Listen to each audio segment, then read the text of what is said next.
नमस्कार, थिंक 360 में आपका स्वागत है। मैं हूं श्रीपाल सक्तावत और आज सिविल लाइन्स में बात प्रोफेसर श्यामलाल जीदिया से। जी हाँ, एक ऐसे विचारक जिनकी समाजशास्त्र में की गई शोध हमेशा चर्चा का विषय रही है और इन दिनों वो चर्चा में इसलिए है क्योंकि रामानुज संप्रदाय ने 726 साल के इतिहास में संभवतः पहली बार वाल्मीकि समुदाय के एक मूर्धन्य व्यक्ति को हाल ही में सम्मानित किया है और वो मूर्धन्य व्यक्ति प्रोफेसर श्यामलाल जीदिया है। जीदिया साहब, आपका बहुत बहुत स्वागत है। धन्यवाद। वैसे आपको कई पुरस्कार मिले, कई सम्मान मिले और आप देश के संभवतः पहले वाइस चांसलर रहे हैं जो वाल्मीकि समुदाय से रहे हैं जी। लेकिन ये जो सम्मान है 13 जनवरी को आपको जो मिला है उसको आप किस रूप में देखते हैं? काशी में मिला है। मैं इसको एक ऐतिहासिक घटना के तौर पर देख रहा हूँ, क्योंकि काशी जो है अपनी ऐतिहासिक दृष्टि से देखें तो वहाँ एक से एक महापुरुष पैदा हुए जी। एक से एक संत पैदा हुए, एक से एक विद्वान पैदा हुए और ऐसी स्थिति में हर संप्रदाय का कोई ना कोई मिशन था कि समाज का जो अछूत वर्ग है, जो मार्जिनाइज्ड ग्रुप है, उसको किसी भी तरीके से समाज की मुख्य धारा में जोड़ा जाए। लेकिन जहाँ तक मेरा अपना अध्ययन है श्रीपाल साहब, मैं ये देखता हूँ कि संप्रदाय के तौर पर तो हमें एक नहीं अनेकों संप्रदाय मिल जाएंगे, लेकिन काशी में जाने के बाद वहाँ के लिटरेचर को जो मैंने पढ़ा, उसका जो अध्ययन किया, तो लगा कि रामानंद संप्रदाय का जो लिटरेचर है वो हमारे दूसरे संतों की साहित्यिक रचनाओं से ऑल टुगेदर भिन्न है। भिन्न इस मायने में है सक्तावत साहब के हम देखते हैं कि सनातन धर्म या सनातन संस्कृति में दो पक्ष हैं।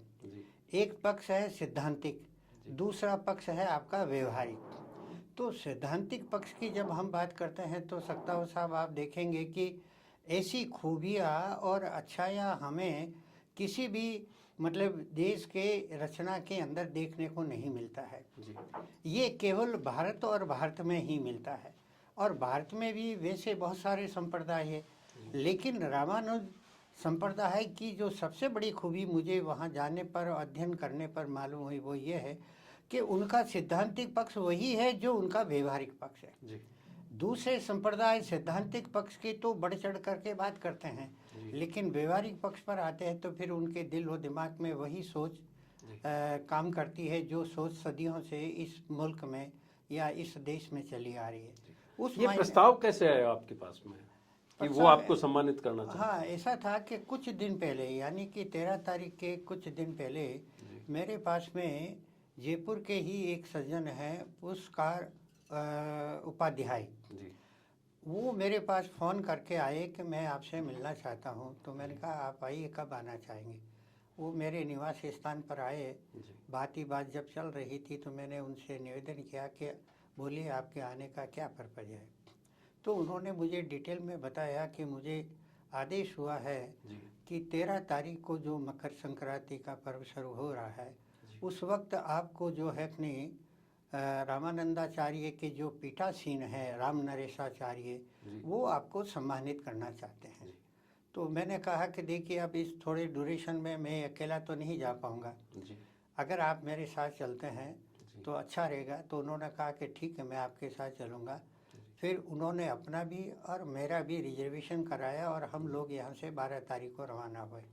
13 की मॉर्निंग को हम पहुँचे और 13 तारीख को ही उन्होंने 4 बजे के आसपास में काशी के जितने भी मूर्धन्य जो है अपनी विद्वत जन थे उन सबको उन्होंने आमंत्रित किया और उनकी मौजूदगी में मुझे उन्होंने अभिनंदन पत्र देकर के सम्मानित किया और 1 लाख रुपए का आपको पुरस्कार और उसके साथ ही जिसकी कि मुझे कतई उम्मीद नहीं थी कि इस तरीके का भी कोई सम्मान मुझे वहाँ जाने पर मिल सकता है, वो उन्होंने सम्मान दिया तो मैं तो खुद भी अचंभित हो गया। लेकिन गुरु कृपा थी जो उन्होंने मुझे आर्थिक दृष्टि से भी और अभिनंदन के माध्यम से भी काशी के मूर्धन्य लोगों के बीच में सम्मानित किया। ये मेरे लिए, मेरे समाज के लिए एक बहुत बड़ा अचीवमेंट है, एक क्या कहे उपलब्धि है। जीदिया साहब, वाल्मीकि जी ने रामायण लिखी 3000 साल पहले, करीब 3000 साल पहले, और ये जो संप्रदाय है रामानंद संप्रदाय, जी जिसने आपको रिकॉग्नाइज किया, जी। सम्मानित किया, ये भी 726 साल उनको हो गए जी। उस संप्रदाय को। तो इतना वक्त उनको भी रिकॉग्नाइज करने में लगा, लेकिन देर आए दुरुस्त आए। आप ये कह सकते हैं कि काशी में इतने लोगों का ये रिकॉग्नाइजेशन बहुत मायने एक रखता है। ऐसे वर्ग में पैदा हुए और अपनी काबिलियत से इस मुकाम तक पहुंचे व्यक्ति का हुआ। इसमें कोई शक नहीं है, क्योंकि यूं तो सामान्य तौर पर मुझे अलग अलग संस्थाओं के माध्यम से, मेरे खुद की जो एकेडमिक संस्था है, जो ऑल इंडिया लेवल की समाजशास्त्री परिषद है, उसने दिसंबर 1922 में मेरे को लाइफ टाइम अचीवमेंट से नवाजा। और उसके पीछे भी मूल कारण यही था कि मैंने जिस तरीके का साहित्य का सर्जन किया है, और ख़ास करके हिंदुस्तान का जो दलित वर्ग है, उस दलित वर्ग के बारे में हिंदुस्तान की आज़ादी के 75 वर्ष के बावजूद भी जितना साहित्य इन डेप्थ में जा कर के, गहराई में जा कर के, और बस्तियों में घूम फिर करके उनकी असलियत को जान कर के साहित्य का सर्जन करना, श्रीपाल साहब, कोई आसान काम नहीं है। ये तो वही शख्स कर सकता है जिस शख्स के अंदर कोई झील हो। ये आपके research paper international sociology Congress में भी चर्चा का विषय रहे हैं। जी जी। और इससे पहले आपकी एक उपलब्धि, दो बड़ी उपलब्धियां रही। आप सोशियोलॉजिस्ट के बतौर, समाजशास्त्री के तौर पर तो आपकी एक पहचान बड़ी थी जी। प्रोफेसर श्यामलाल जेदिया जो हैं, मैं आपको बताना चाहता हूं कि देश के पहले ऐसे वाइस चांसलर हैं, कुलपति हैं, जो वाल्मीकि समुदाय से बने और उनको जोधपुर विश्वविद्यालय में, जो अब जयनारायण व्यास विश्वविद्यालय के नाम से पहचाना जाता है, उसका वाइस चांसलर बनाया गया था। वो जो कहानी थी, घटना थी, वो किस तरह से थी? क्योंकि भैरव सिंह शेखावत ने, मुझे पता है कि उस वक्त जब नामों का चयन हो रहा था विश्वविद्यालय के कुलपतियों का, तो वो एक तरह से एडमेंट थे कि नहीं, जोधपुर का विश्वविद्यालय के कुलपति के तौर पर आपको भेजा जाना चाहिए। फैक्ट तो यही है श्रीपाल साहब के, एक दिन अचानक मेरे पास में, जब मैं यूनिवर्सिटी में काम कर रहा था, तो फ़ोन आया, और उस वक्त चारण साहब जो थे वो राजभवन के अंदर सेक्रेटरी के तौर पर काम कर रहे थे। उन्होंने फ़ोन पर मेरे से ये कहा कि क्या आप 5 मिनट के लिए आ सकते हैं राजभवन? तो एक जिज्ञासा हुई, मैंने कहा साहब आप कहें तो मैं तो आ जाऊंगा, लेकिन कोई वजह कि नहीं, आप तो आइए ना, चाय पियेंगे आपके साथ में। तो फिर मैं जो है कि अपना वाहन लेकर के राजभवन पहुंचा, और चारण साहब से मेरी गुफ्तगू आमने सामने हो रही थी। उसी दौरान में जब बात का सिलसिला थमने, चारण साहब का मतलब कैलाशदान उज्जवल? नहीं, चारण साहब थे, मैं नाम पूरा उनका भूल रहा हूँ, लेकिन वो IAS अधिकारी के तौर पर एज ए प्रिंसिपल सेक्रेटरी काम कर रहे थे। बात जब ख़त्म होने लगी तो मैंने उनसे इत्तेफाक से पूछा, मैंने कहा आपने मुझे बुलाया तो मेरे लिए कोई आदेश? तो एकाएक उनके मुंह से ये निकला कि साहब राजभवन आपको जो है अपनी कुलपति बनाना चाहता है जोधपुर विश्वविद्यालय का। अब सक्तावत साहब, सही बात तो ये है कि मैं जिस तबके को बिलोंग करता हूँ, उस तबके की सामाजिक और आर्थिक जो परिस्थितियाँ थी, उससे मुझे ये उम्मीद नहीं थी कि राजभवन की तरफ से मुझे एक ऐसा उपहार दिया जाएगा।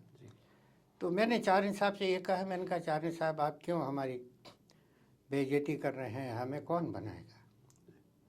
तब उनका दूसरा वाक्य था कि नहीं, मैं आपसे सीरियसली ये कह रहा हूँ कि आपका राजभवन जो है कि कुलपति के तौर पर चयन करना चाहता है, बशर्ते कि आपकी कोई हमें स्वीकृति मिले।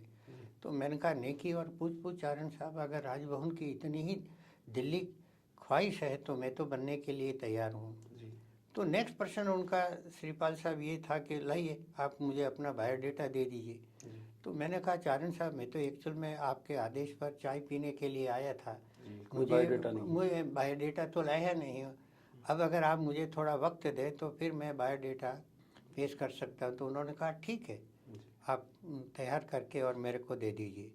मैंने तैयार करके उनको दे दिया 2-4 दिन के बाद में। भगत साहब ने इनिशिएटिव लिया, उसके पहले उन्होंने, जहाँ तक मेरी जानकारी है, क्योंकि भगत साहब से भी मेरी व्यक्तिगत उसके बाद में मुलाकातें होती रही, तो उन्होंने मेरे से ये कहा कि शेखावत साहब से भी मैंने कंसल्ट किया है, जी लेकिन वो एक बार आपसे मिलना चाहते हैं। जी और मिलने के पीछे श्रीपाल साहब जो शेखावत साहब का जो माइंड सेट था वो ये था कि जोधपुर विश्वविद्यालय के अंदर जी दो कम्युनिटी का हमेशा वर्चस्व रहा है और तनातनी की स्थिति रही है। जी एक वर्ग जाट का था तो दूसरी तरफ राजपूतों का था। जी और ऐसी स्थिति में मेरे जैसे शख्सियत को वहाँ पर कुलपति बनाने पर क्या वो उस विश्वविद्यालय को संभाल लेंगे, ये उनकी एक मंशा थी। जी क्योंकि वो ये भी जानते थे कि एक स्टेट के अंतर्गत ही एक मिनी स्टेट है यूनिवर्सिटी। जी जी तो मैंने करीब कहा 25,000 स्टूडेंट उस वक्त थे पूरे पश्चिमी राजस्थान के, तो बहुत बड़ी एक स्ट्रेंथ थी उस विश्वविद्यालय अकेले विश्वविद्यालय। विद्यालय में। तो मैंने कहा कि साहब देखिए शेखावत साहब से तो मेरी यूँ तो मुलाकात नहीं हो पाएगी, आप लोग ही मेरा अपॉइंटमेंट फिक्स करवा दे तो मैं हाजिर हो जाऊंगा। जी उन्होंने अपॉइंटमेंट फिक्स करवाया और फिर मैं जो है कि उनके बंगले पहुंचा। जी बंगले जब पहुंचा तो दरबार लगा हुआ था, बहुत सारे डेलीगेट आए हुए थे जो उनसे बात कर रहे थे। मैं उनके पास में बगल में बैठ करके निवेदन किया कि साहब मैं श्यामलाल हूँ और आपके आदेश के हिसाब से आया हूँ। तो कहने लगे कि देखो श्यामलाल, इस बड़ी मजलिस के अंदर आपसे बात नहीं हो पाएगी, आप 2-2:30 बजे मेरे सेक्रेटरीट चैम्बर में आ सकेंगे। मैंने कहा मैं हाजिर हो जाऊँगा। तो उसके बाद में मैं सेक्रेटरीट गया जी तो मैंने कहा कि पास बनाने की नौबत आएगी।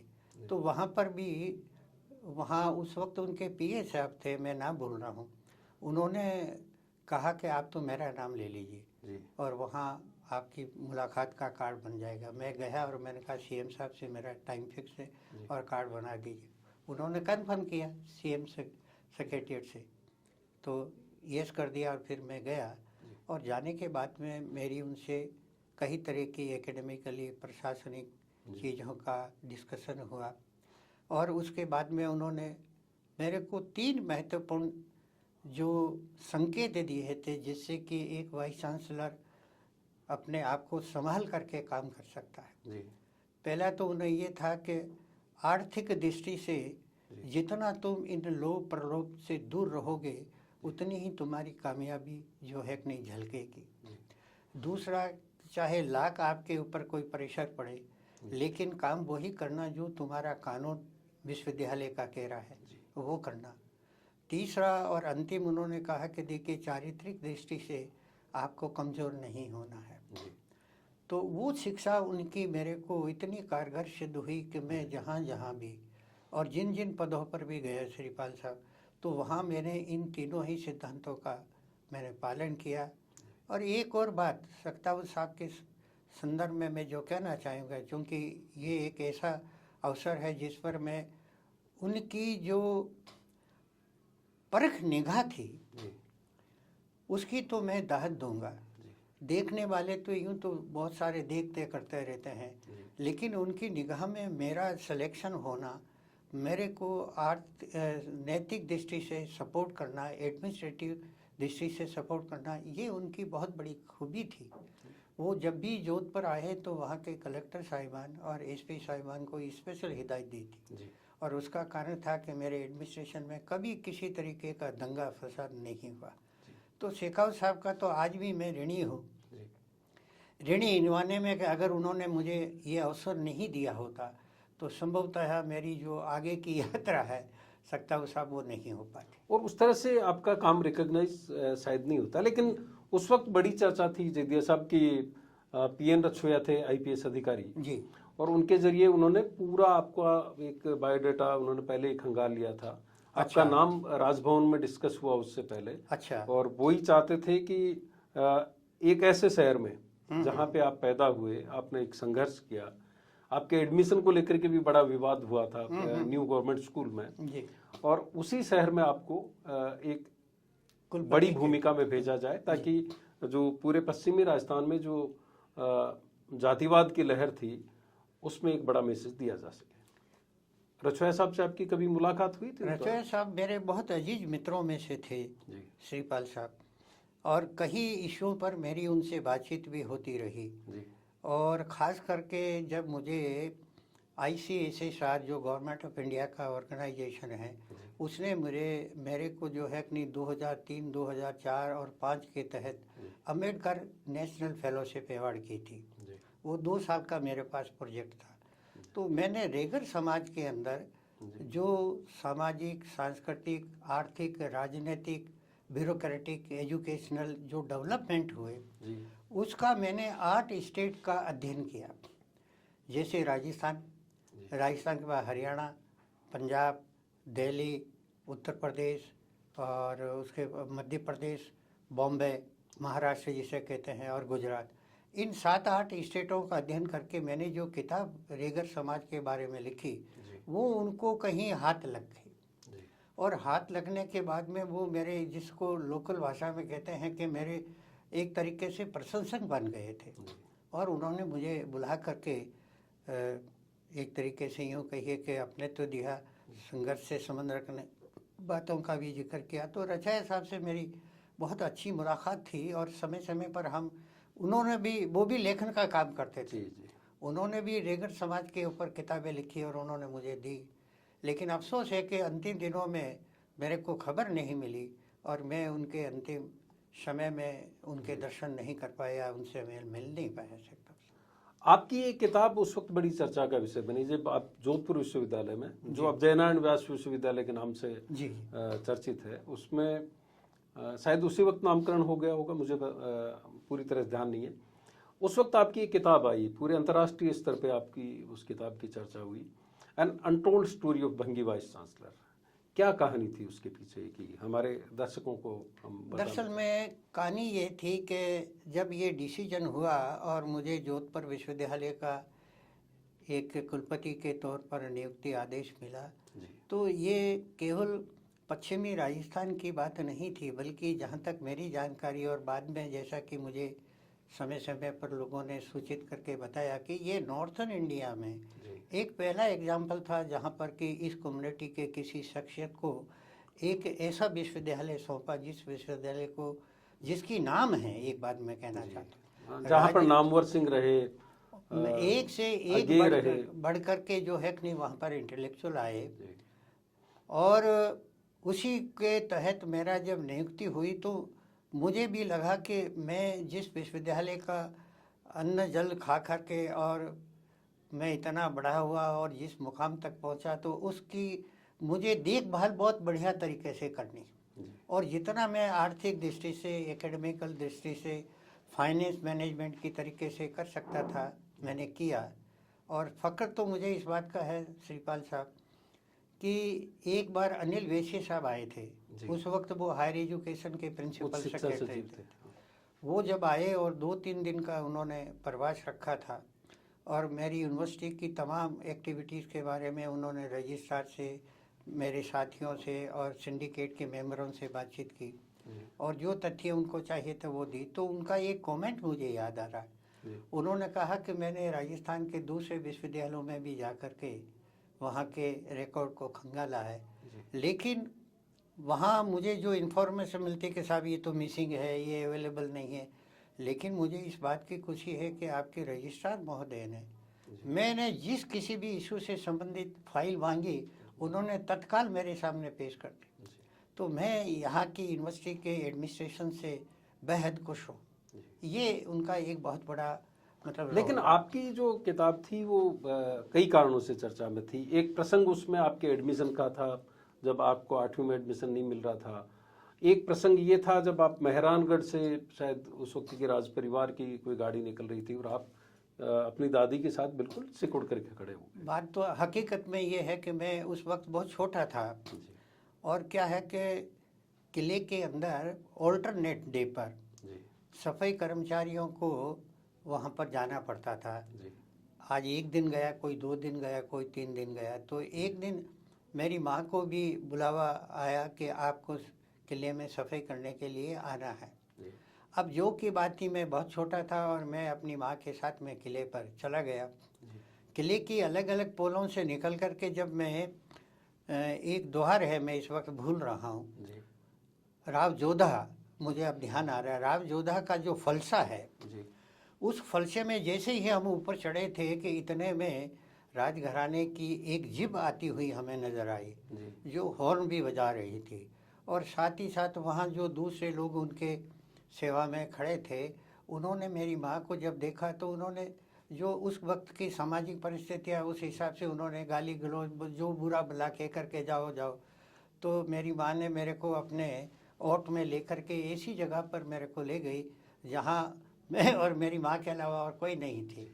तो वो घटना याद है मेरे को, इसमें कोई शक नहीं, और वो फैक्चुअल घटना है। जी इसी तरीके से एक बात बताता हूँ, जब गज सिंह जी का जन्मदिन था जी तो गज सिंह जी ने जैसे दूसरे लोगों को निमंत्रण देते हैं, वीआईपी लोगों को, जी उन्होंने मेरे को भी निमंत्रण भिजवाया। जी मैंने निमंत्रण पढ़ा, लेकिन मैं अब आपको हकीकत बताता हूँ कि जी। दिमाग के अंदर थोड़ा सा एक नेगेटिव सोच डेवलप हुआ, एक संकोच था। संकोच था जी कि भाई मैं इस तबके को बिलोंग करता हूँ और राजघराने के व्यक्ति है, शायद उनकी नोटिस में नहीं होगा कि मैं कौन हूँ, जी क्योंकि वो कुलपति के हिंसत से बुला रहे हैं। जी तो मेरे दिमाग में था कि मैं अटेंड नहीं करूँगा। जी लेकिन 2 दिन के बाद में महाराज साहब का एक मैसेंजर आया, जी। सक्तावत साहब, जी और उसने आकर के स्पेशली मेरे से मुलाकात की जी और कहा कि देखिए, महाराज साहब ने मुझे स्पेशली आपके पास में इसलिए भेजा है कि मैं एक बार पुणे आपसे आग्रह करूं कि आपको उस दिन आना है। तब फिर मैं थोड़ा सा ये दृढ़ संकल्प कर पाया कि अगर औपचारिकता मात्र होती तो संभवतः ये मैसेंजर नहीं, एक रूटीन कार्ड। वाली बात हो जाती। लेकिन जब उसका मैसेंजर आया उनका और इस तरीके का आग्रह किया तो मैं गया, और इसमें कोई शक नहीं है कि मेरे को उन्होंने इंटरटेन किया, मेरी आह भगत भी महाराज साहब ने की। तो ये भी एक घटना मेरे दिमाग में है जिसका कि मैंने अपनी पुस्तक के अंदर जिक्र किया। जी और उसके बाद में मैं जब वहाँ से लौट करके अपनी माँ से मिलने गया, जी जो हाउसिंग बोर्ड में ही मेरा मकान था, उसमें वो रह रही थी, जी और पूरा मैंने अपनी माँ से कहा कि माँ आज मैं चित्रपैलेस गया था और गज सिंह जी के साथ में मेरी बातचीत हुई, वो हुई। तो मेरी माँ चूँकि चित्रपैलेस जब बन रहा था जी उस वक्त वहाँ एज ए लेबर के तौर पर काम किया था, तो माँ को वो ट्रेडिशनल अनुभव था कि हम लोगों को तो शक्ल ही नहीं देखने देते हैं और तू जाकर के उनके साथ में मिला घुला, ये बात मानने में नहीं आती।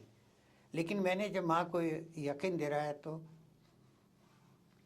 वो उनके लिए बड़ा भावुक क्षण था। भावुक था, इसमें कोई शक नहीं। जीते साहब, एक प्रसंग और आता है कि आपके एडमिशन को लेकर महाराजा उमेद सिंह जी ने इंटरव्यू किया, तब आपको एडमिशन मिला? नहीं, वो मेरा नहीं था, वो एडमिशन मेरा नहीं था, जिसका मैंने अपनी पुस्तक में भी जिक्र किया है। दरअसल में क्या है कि जब उमेद सिंह जी थे महाराज साहब, तो उन्होंने हरिजन बच्चों के लिए उद्यम इंदर जो हमारी बस्ती है उसके अंदर उन्होंने पाठशाला खोली थी।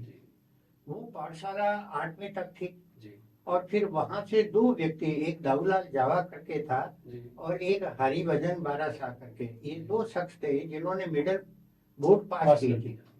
अब मिडिल बोर्ड पास करने के बाद में वहां पर जातीय समुदाय भी थे, कुछ सरकारी स्कूल भी थे, लेकिन इस कौम के बच्चों को दाखिला नहीं मिलता था।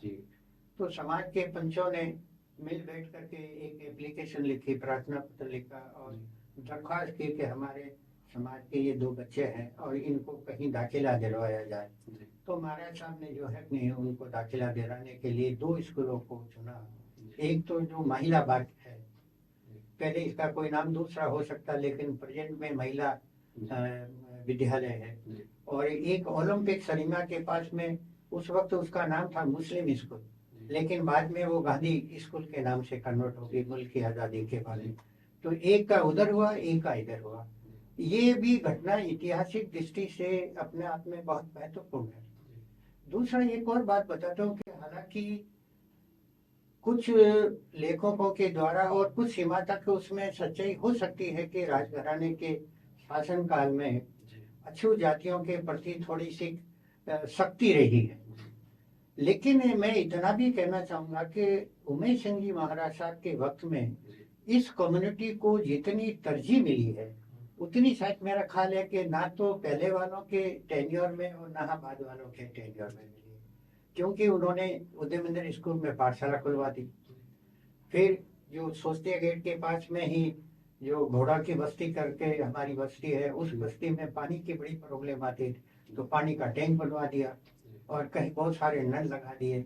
तो इस तरीके से उन्होंने बहुत कुछ काम किया। हनुमंत सिंह जी के वक्त में जरूर महाराज जो हमारे नवल संप्रदाय के एक धर्म गुरु है, उनको उन्होंने जरूर प्रश्रय दिया और उनके मंदिर अंदर को बनवाने में सहयोग दिया। तो राजघराने का पॉजिटिव एस्पेक्ट भी रहा है। एक बार आपने एक जगह जिक्र किया है अपने उसमें कि जो अकाल प्रबंधन था छपनिया काल में, जी जी, आप लोगों का विशेष ख्याल रखा जाता। हाँ हाँ, तो ये बात भी फैक्ट मैंने जैसा कि अभी आपसे निवेदन किया कि राजघराने के अंदर शक्ति की बात कही जा सकती है, इसमें कोई शक नहीं है, लेकिन केवल एक पक्ष को ही उजागर क्यों करते हैं? लेखकों का तो काम ऑब्जेक्टिवली है, जो उनके पॉजिटिव काम रहे हैं समाज के लोगों के संदर्भ में, उनको भी तो हाईलाइट करना चाहिए। ये बात मैंने मेरे जो टीचर रहे हैं और जिनको कि मैंने आते वक्त में कुलपति का चार्ज दिया था, लक्ष्मण सिंह जी राठौर जी, उनसे भी मैंने निवेदन किया था। मैंने कहा डॉक्टर साहब, दरअसल में राजघराने को लेकर के जो भ्रांतियां फैलाई जा रही है कि इन्होंने ये अत्याचार किया, उन्होंने वो अत्याचार किया, ठीक है, लेकिन दूसरा पक्ष भी है जो उन्होंने वेलफेयर की एक्टिविटीज की है। उन वेलफेयर की एक्टिविटीज के ऊपर भी अगर शोध कार्य हो तो कम से कम समाज के सामने एक दूसरा पहलू भी आएगा। आपको छपनिया काल की क्या स्मृतियां हैं, क्या जानकारियां आपको मिली? छपनिया काल में मेरी माँ से मैं कभी कभी बैठ करके ऐसे ही बातचीत किया करता था, तो मेरी माँ ये बताती थी कि हम लोगों को तो चाहे कोई भी अकाल पड़े, चाहे छपने अकाल पड़े, लेकिन सुन जाति के लोग व्यक्ति हम अछूतों को तो फिर भी जो है नहीं खाने पीने के लिए कुछ ना कुछ सुविधा देते थे और राजघराने की तरफ से भी प्रबंध किया गया था। और उसी दौरान में कुछ अपर कास्ट के लोगों ने भी, और खास करके जो भील जाति से संबंध रखने वाले लोग थे, उन्होंने इस मेहतर समाज के अंदर अपने आप को समाहित कर दिया। ऐसे भी कुछ दृष्टांत मैंने अपने अध्ययन के तौर पर जो है अपने नोटिस में लिए और बाद के अंदर मैंने एक पुस्तक का अलग से प्रकाशन किया। अच्छा, एक बात और कही जाती है, जो आपने एक शब्द इस्तेमाल किया, मेहतर समाज जी, कहा जाता है कि आपकी जो समाज में सैनिटाइजेशन को लेकर के या जो एक महती भूमिका थी, उसके बाद में ये अपभ्रंश होता हुआ मेहतर शब्द इस्तेमाल हुआ। मेहतर शब्द एक्चुअल में ये मुगल कालीन शब्द है और मेहतर का जो पर्शियन अभिप्राय है वो है प्रिंस। तो चूंकि एक बात मैं थोड़ा कहना चाहूंगा कि ये एक ऐसी कम्युनिटी रही है जिस कम्युनिटी को अपना नाम स्वयं रखने का अधिकार नहीं था। जैसे वैदिक काल से अगर हम बात शुरू करें तो वैदिक काल के अंदर मोटे तौर पर चंडाल शब्द का इस्तेमाल किया गया। उसके बाद में जैसे जैसे काल बिगड़ता गया और मुगलों का जब आया तो उनको मेहतर कहना शुरू कर दिया। मेहतरों के कालखंड की समाप्ति के बाद के अंदर जब अंग्रेज लोग आए तो उन्होंने उनको शिवपुर कहना शुरू कर दिया और मुल्क की आज़ादी के करीब करीब जब पहुंचे, जैसा मैंने आपसे कह दिया कि उनको जो है नहीं वाल्मीकि कहना शुरू कर दिया। और बाद में जब 1932 में गांधी जी ने जब हरिजन सेवक संघ की स्थापना की तो उन्होंने हरिजन शब्द काम में ले लिया। तो कहने का अभिप्राय है कि इस कम्युनिटी के को अपना नाम खुद रखने का कोई अधिकार नहीं था, इसलिए जिस कालखंड के अंदर जो सत्ता में रहा उसने जो चाहा उसको नाम दे दिया। एक रिसर्च आपके सैकड़ों रिसर्च है जी जी, लेकिन जिस रिसर्च पर मैंने 96-97 में स्टोरी की जी, मेरी स्टोरी का मुझे अच्छी तरह शीर्षक याद है, दलित बनते सवर्णों की दास्तान। बिल्कुल ठीक है, वो आपका एक रिसर्च था। हाँ। और उससे एक मिथ टूटा। आमतौर पे हम ये मानते हैं कि सवर्ण जो है वो निचले तबके में आसानी से जा सकता है, हाँ।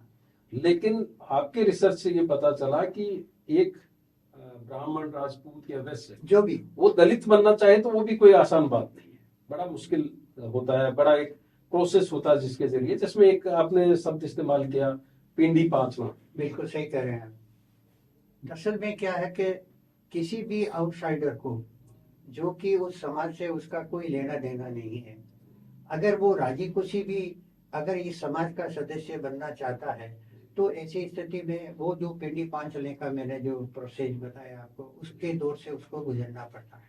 वो क्या है, प्रोसेस क्या है, हमारे दर्शक उसको समझना चाहते हैं। मुझे तो अच्छी तरह ध्यान है, आपने बताया था कि दोनों की पिंडली से कोई खून निकाल करके। अब जैसे कि मैंने बताया कि एयरफोर्स के अंदर जो है कि नहीं, उत्तर प्रदेश से आए हुए कुछ एयरमैन थे जो वहां पर वो ट्रेनिंग ले रहे थे। तो उनकी जो बैरिक्स थी या क्वार्टर्स थे, वहां सफाई करने के लिए एक मेहतरानी जाया करती थी। और चूंकि वो दिखने में भालने में थोड़ी ठीक ठीक था, तो नतीजा ये निकला कि उन दोनों के बीच में निकटता बढ़ती गई। वो निकटता बढ़ती बढ़ती ये स्थिति आ गई कि वो जो शख्स था एयरमैन, वो फिर जो है कि अपनी बैरिक से निकल करके उसकी बस्ती तक जाने लगा और रात्रि के वक्त में आकर के उससे मिलता, बातचीत करता। तो मोहल्ले के लोगों ने उसको एक बार देखा, दो बार देखा, और इधर जो है कि उस लड़की को भी कहा कि तेरा ये जो प्रसंग है, इनका इधर आना जाना, वो हमारे मोहल्लों की बहन बेटियों के लिए ठीक नहीं है। या तो तू इसको मना कर दे, नहीं तो फिर दूसरे तरह की कार्रवाई करेंगे। दरअसल में वो शख्स रुका नहीं, और एक दिन जो है कि नहीं वो उनके यहाँ गया, तो वहाँ लोगों ने उसको घेर लिया और घेर करके कहा कि अब या तो तू इसको अपना, और नहीं तो तेरे तो यहीं पर जो है कि हम पिटाई करेंगे। तो उसने कहा ठीक है, मैं जो है कि मेहतर बनने के लिए तैयार हूँ। तब मोहल्ले वालों को उन्होंने संबल किया। अब मोहल्लों में अलग अलग गोत्रों के परिवार होते हैं, तो प्रायोरिटी में ऐसा दिया जाता है सत्तावर साहब के, उस मोहल्ले विशेष में अगर कुछ गोत्र के परिवार कम हैं, तो पहली प्रायोरिटी में कि तेरा कुनबा बढ़ना चाहिए, तो उसको वो बुलाते हैं और वो बुला करके आगे आ जाता है। और इधर जो बनना चाहता है उसको भी बिठा लेते हैं आमने सामने, और दस्तूर के तौर पर यहाँ से पिंडली को थोड़ा चीर करके उसका खून और उसका खून एक्सचेंज कर लेते हैं। उस एक्सचेंज का मतलब ये है कि मैं जिस गोत्र का, वो उस गोत्र का हो गया। और इस वो प्रसंग मुझे ध्यान है, आपने बताया था, वो जो नौजवान था वो ब्राह्मण कुल से था, और उसने वाल्मीकि समुदाय को अपनाया, उसको।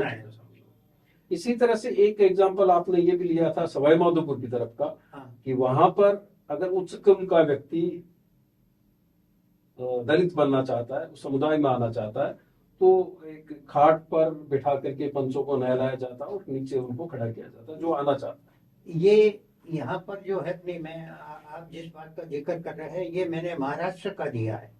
मतलब ये जो कन्वर्जन का मैंने आपको दृष्टांत जो दिया, ये राजस्थान के संदर्भ का था। मैं जब स्टडी कर रहा था तो महाराष्ट्र के अंदर मुझे इसी प्रकार का एक प्रोसीजर मिला, और इसमें ये है कि अगर कोई व्यक्ति अपर कास्ट का महार बनना चाहता है, तो उस महार को एक जो खाट होती है, उस खाट के नीचे उसको लेटा देते हैं, और ऊपर जो महार लोग समाज के लोग होते हैं वो नहाते हैं, और नहाने के कारण उनका जो गंदा पानी होता है, वो गंदा पानी खाट के माध्यम से उसके ऊपर गिरता है, और इससे वो व्यक्ति जो है अपने आप में अशुद्ध हो जाता है, और अशुद्ध होकर के उस समाज की वो सदस्यता ले लेता है। इसी प्रकरण आपने फागी के पास का भी एक, मैंने बेरवाहों का उदाहरण दिया था। बेरवा समाज में भी इसी प्रकार का, अगर कोई बाहर का व्यक्ति आकर के अपने आप को बेरवा समाज का सदस्य बनना चाहता है तो वो बन सकता है, और उसको भी इसी प्रोसीजर से निकलना पड़ेगा। पंच परमेश्वरों के मौजूदगी में, जो पंच पटेल है उनके। एक प्रसंग आपने इस्तेमाल किया हरसूलिया गांव का, अच्छा, रेनवाल के पास में, फागी के पास में, एक नट महिला से एक सवर्ण जाति के व्यक्ति का अफेयर हुआ, और उसका भी कन्वर्जन लगभग इसी तरह से हुआ जी। तो वो आपका एक बड़ा दिलचस्प रिसर्च था। अब मैं राजस्थान से थोड़ा बाहर निकलना चाहता हूँ, क्योंकि आपका एक्सपीरियंस वर्ल्ड वाइड है, पूरी दुनिया में। पटना विश्वविद्यालय में आपकी कुलपति की जो नियुक्ति हुई, उसके पीछे की क्या कहानी है? नीतीश कुमार ने आपको किस तरह से चुना? ऐसा है कि इस प्रश्न के जवाब के पहले एक बात मैं कहना चाहता हूँ आपसे, ये कि 1952 के अंदर साउथ इंडिया का एक बहुत ही बड़ा समाजशास्त्री था जिसको हम एम.एन. श्रीनिवास के नाम से जानते हैं जी। वो जब स्टडी कर रहे थे अपनी पीएचडी के लिए, तो उन्होंने देखा कि साउथ इंडिया के अंदर जो दलित समाज के लोग हैं, वो दलित समाज के लोग चुपके चुपके उन संस्कारों को एडॉप्ट कर रहे हैं जो कि ब्राह्मण जाति से संबंध रखने वाले हैं। तो उन्होंने अपनी थ्योरी को पहली बार जब प्रफाउंड किया तो उन्होंने नाम दिया ब्राह्मणाइजेशन, यानी ब्राह्मणीकरण, क्योंकि वो अछूत थे और ब्राह्मणों के जैसे जनेऊ पहनना, स्नान करना, धोती पहनना और सूर्य देव को जो है जल चढ़ाना, श्लोक का उच्चारण करना, ये सारे लक्षण जो है कि वो एक ब्राह्मण कम्युनिटी को बिलोंग करते हैं। तो अछूतों ने चोरी छुपके उनका इस तरीके से अनुकरण किया तो उसने नाम दिया ब्राह्मणीकरण। जब ये चर्चा का विषय बना हिंदुस्तान के अंदर पत्र पत्रिकाओं के माध्यम से, तो उत्तर प्रदेश के जो समाजशास्त्री थे उन्होंने कहा कि इसकी बात में कितनी सच्चाई है। तो उन्होंने उस सच्चाई को जानने के लिए वो यूपी की स्टडी की। यूपी की जब स्टडी की तो यूपी में ये बात निकलना है कि चूंकि यूपी में अधिकांशतः राजपूत लोगों का गांव के गांव है और जो दलित हैं वो उन राजपूतों के गांवों के अगल बगल में ही रहते हैं, तो उनके ऊपर प्रभाव किसका पड़ रहा है? राजपूतों का पड़ रहा है, ना कि ब्राह्मणों का पड़ रहा है। इसी तरीके से गुजरात में भी एक अध्ययन हुआ, तो गुजरात में चूंकि बनिया कम्युनिटी का प्रभाव जाता है तो अगल बगल के जो गांव हैं वहां उन गांवों में अछूत ज्यादा रहते थे, तो जिस तरीके से बनिया का खान पान व्यवहार था उन्होंने उसको एडॉप्ट कर लिया। तो एक तरीके से यूं कहिए कि 3 तरह की स्टडी नजर आई, ब्राह्मणीकरण, राजपूतीकरण और बनियाकरण। बाद में श्रीनिवास ने अपनी गलती को महसूस किया और ये कहा कि नहीं, मैं अब इसका नाम बदलना चाहता हूँ, और तब उसने संस्कृतिकरण शब्द काम में लिया। संस्कृतिकरण के अंदर 2 जातियों का बोलबाला है, ब्राह्मण, क्षत्रिय और वैश्य जाति। ये बात उसने कही, लेकिन उसने एक बात और कही श्रीपाल साहब, कि एक समय ऐसा आता है कि जो ये छोटी जातियों के व्यक्ति उच्च जातियों का अनुकरण करते करते 1 पीढ़ी या 2 पीढ़ी के बाद में वो उच्च जाति की सदस्यता को ग्रहण कर लेते हैं। ये उसका निष्कर्ष था अंत में। लेकिन ये निष्कर्ष जो इंपेरिकल स्टडीज हुई है उसके अंदर कहीं सिद्ध नहीं हुआ। जैसे मैं आपको एग्जांपल दूं, बनारस विश्वविद्यालय के अंदर संपूर्णानंद जी की मूर्ति का जब अनावरण हुआ तो बाबू जगजीवन राम को उन्होंने याद किया। जगजीवन राम जी गए और उन्होंने जो है उनका अनावरण किया। तब तक तो कोई प्रॉब्लम नहीं थी, लेकिन बाबू जगजीवन राम से जैसे ही वहां से निकले और थोड़े देरी के बाद भी पंडितों ने वहां जाकर के और उनको दूध से धोया। तो अब आप देखिए कि ये किस तरीके की सोच है। तो मैंने अपनी इस थ्योरी के अंदर ये बताने की कोशिश करे, आप जो कह रहे हो कि नीचे से ऊपर जाते हैं, लेकिन हर घटना के 2 पहलू होते हैं सकता होता, नीचे से ऊपर और ऊपर से नीचे। तो नीचे वाला तो ऊपर जा रहा है, इसमें तो कोई शक नहीं। बुद्ध कालीन से भी हम देख रहे हैं, जैन और महावीर के समय से भी देखते हैं कि दलित जातियों को उन्होंने अपनाया और वो ऊपर गए। फिर अगर इस्लाम आया तो इस्लाम में भी लोगों ने इस्लाम धर्म को स्वीकार किया तो वो आगे बढ़े। क्रिश्चियन आए तो बाद में उन्होंने क्रिश्चियनिटी को यहाँ एडॉप्ट कर लिया। तो ये तो चलता रहा, लेकिन किसी ने हिंदुस्तान के अंदर ये अध्ययन नहीं किया कि अगर एक ब्राह्मण किन्हीं भी पर, क्योंकि उस वक्त का जो कास्ट सिस्टम था ना श्रीपाल साहब, वो इतना सख्त था कि अगर मैं आपका मुंह भी देख लूं तभी आप अपवित्र हो जाएंगे।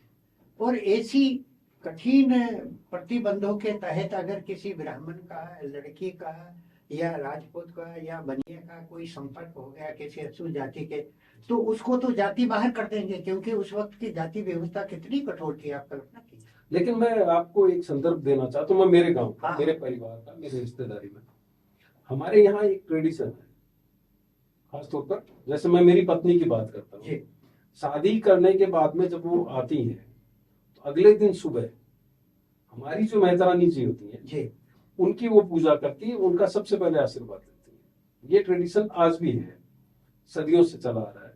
वो अपनी सास का या दूसरे लोगों का दोपहर में होगा उसका कार्यक्रम, लेकिन सुबह जो है, अगली सुबह वो मेहतरानी जी, हमारी जो कुमारी माई है उनका, या जितने भी हमारे उससे जुड़े हुए लोग थे, खासतौर पर मेहतरानी जी का वो घूंघट निकाल करके और पांव छू करके आशीर्वाद लेते रहे। ये भी एक ट्रेडिशन। नहीं, ट्रेडिशन तो देखिए ये इतना बढ़िया ट्रेडिशन था कि मैं, आप जो बात कह रहे हैं, मैं 100% नहीं बल्कि 200% सहमत हूँ। मुझे किसी शख्स ने, और ख़ास करके मैं बोल रहा हूँ आपके सीकर या झुंझुनू साइड का ही दृष्टांत है, जिन्होंने आरएसएस की यहाँ पर स्थापना की थी, शेखावत साहब, लक्ष्मण सिंह जी। तो उनके परिवार के किसी शख्स से मेरी बातचीत हो रही थी, तो वो बताते हैं कि उनके यहाँ जो सफाई करने के लिए आया करती थी, उसको इत्तेफाक से परिवार के किसी व्यक्ति ने उनको भंगन कह करके संबोधित कर दिया। ये बात उनकी कानों में सुनाई दी थी लक्ष्मण सिंह जी के। उनको जिस तरीके से पीटा और आगे से कहा कि अगर इस तरीके की हरकत करेगा तो तेरे को इससे भी ज्यादा पीटूंगा। तो ताई गांव की घटना है झुंझुनू जिले, जो भी आप बता रहे हैं, इसी तरीके से मारवाड़ के इतिहास में ऐसा भी दर्शान मिलता है कि जब भी महाराजा साहब कहीं बाहर जाते थे और कहीं युद्ध जीत करके आते थे, तो जाने के पहले भी मेहतरानी का वो सुगन लेते थे, और जब वो आते थे तो उस वक्त उनको सोने की टोकरी छोटी सी और झाड़ू बना करके भी उनको गिफ्ट के तौर पर दिया जाता। ये परंपराएं भी परंपरा मारवाड़ में रही है। तो कुछ परंपराएं तो ऐसी रही है कि जिनकी जितनी सराहना की जाए उतनी ही कम है सकता है।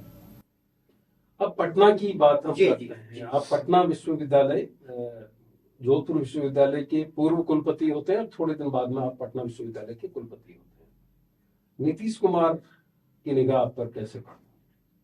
नीतीश कुमार की निगाह का तो मुझे जानकारी नहीं है, लेकिन इतना जरूर है कि एक जगह ने मेरे से कहा यार कि बिहार का जो राजभवन है उसने कुछ वहाँ की लोकल यूनिवर्सिटियों के लिए एप्लीकेशन इनवाइट की है वाइस चांसलर के लिए। यहाँ अपने जो पैनल नहीं बनता उनका तो राजभवन अपने तरीके से इंटरव्यू लेता है, वो जिसको ठीक समझता है उसको वो करता है। राजभवन की भूमिका, राजभवन की ये भूमिका है। तो मैंने भी अप्लाई कर दिया कि ठीक है अपन इसी बहाने बिहार को देख लेंगे, क्योंकि बिहार कभी मेरा जाना नहीं हुआ था।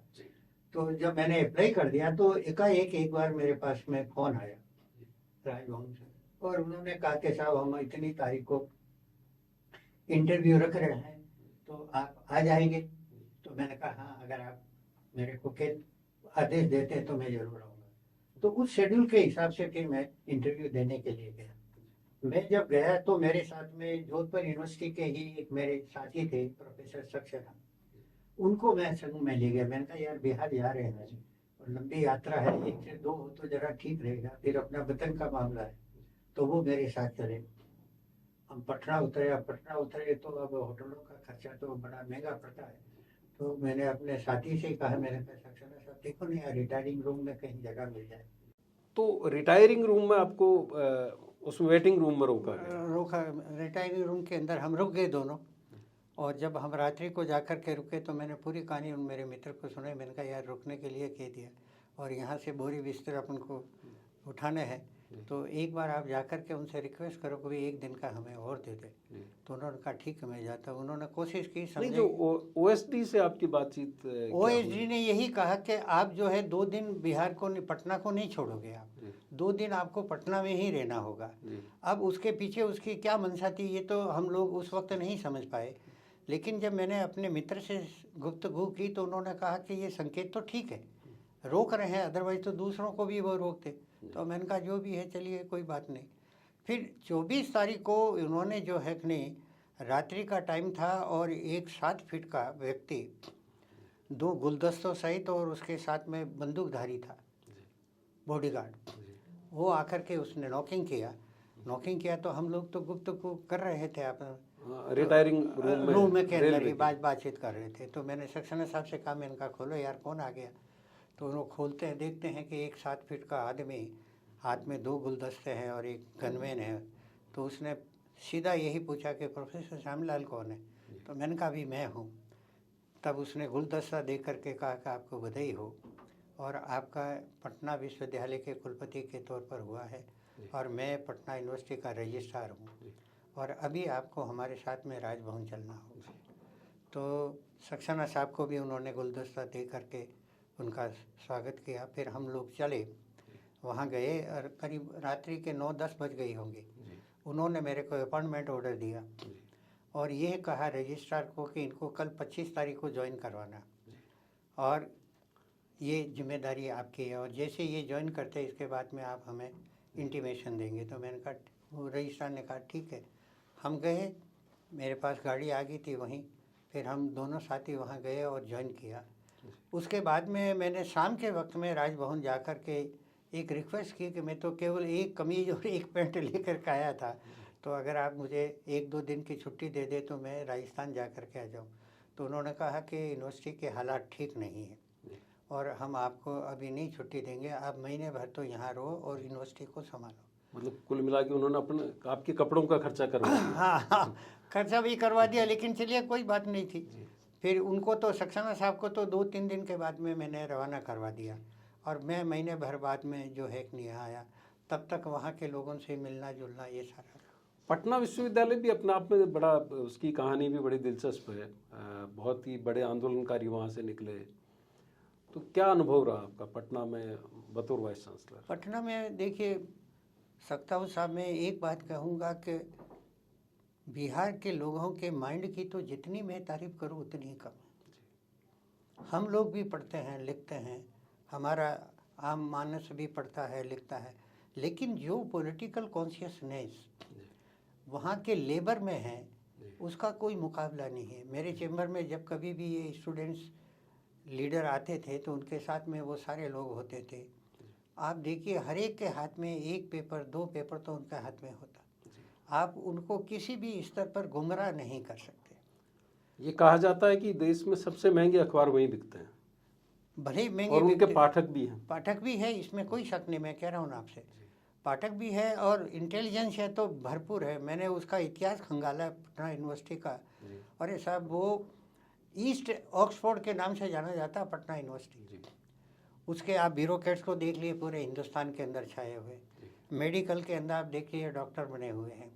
इंजीनियरिंग कॉलेज हमारे अंडर में था जो बाद में IIT बन गया, उसके जो नीतीश जी प्रोडक्ट है। आपके BN कॉलेज के प्रोडक्ट है आपके लालू जी, पासवान।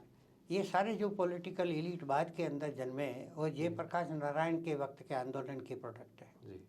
लेकिन इतना ज़रूर है कि उस आंदोलन ने जहाँ देश के अंदर क्रांति लाई, वहीं दूसरी तरफ एजुकेशन को भी थोड़ा नुकसान ज़रूर हुआ, इसमें कोई शक नहीं। जो एजुकेशन का माहौल उस वक्त था वो माहौल अब नहीं है, और वो तो अब सभी जगह गिरावट दिख रही है।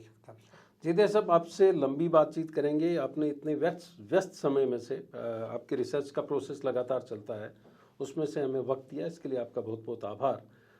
थिंक 360 में प्रोफेसर श्यामलाल जीदिया साहब के शोध कार्यों पर एक बार फिर चर्चा करेंगे। फिलहाल आज इतना ही।